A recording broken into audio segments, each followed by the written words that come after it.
So the lunar eclipse that's coming up, it's happening in the part of the sky, sidereal Aries. Vedic astrology follows the sidereal zodiac.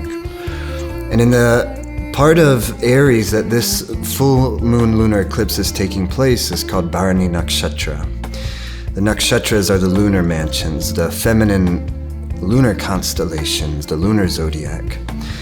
So this eclipse is happening in this Bharani Nakshatra, and all the nakshatras, they have a symbol, they have a desire, they have a deity that rules over them, they have a Shakti, a certain power. But the symbol of this nakshatra, where this lunar eclipse, November 8th, election day in the United States, is the yoni, the vulva, the female sexual organ.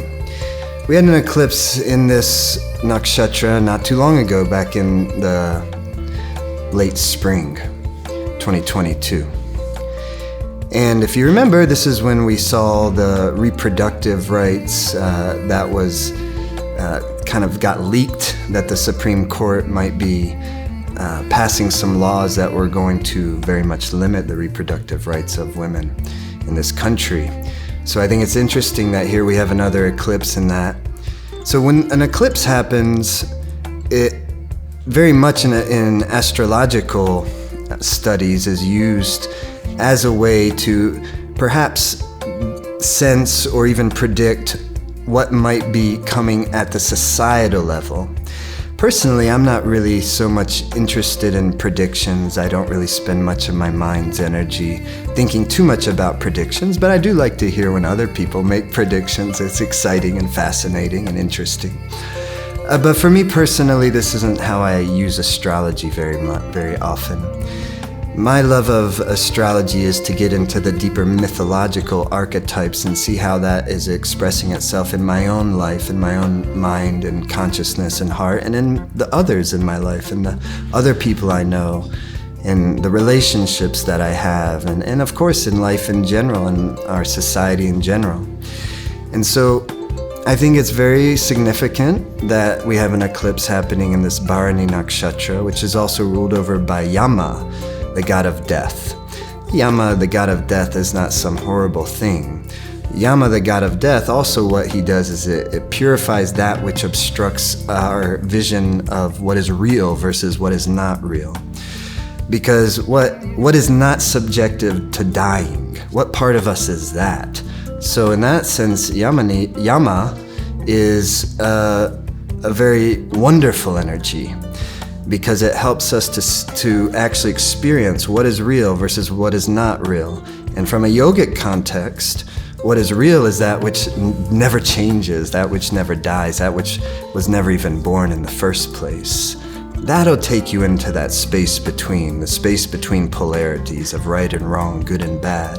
Tap into that reservoir of what part of us is not subjected to the passage of time, to the cycle of birth and death. That's the discovery of a yogi. That's the lifetime, the discovery that's never ending. It's not like we just discover it one day, but I feel very much more like the ever-blossoming rose, the flower that continues to blossom, an endless blossoming.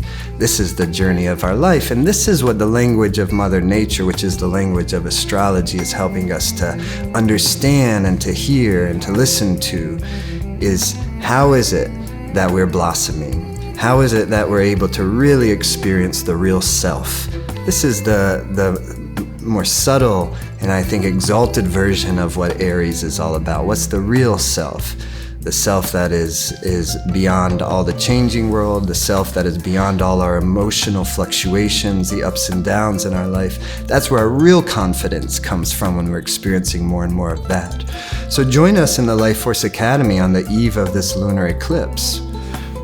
If you can't be there that evening, you could do it the next morning during the eclipse or on the eclipse day. Either is fantastic.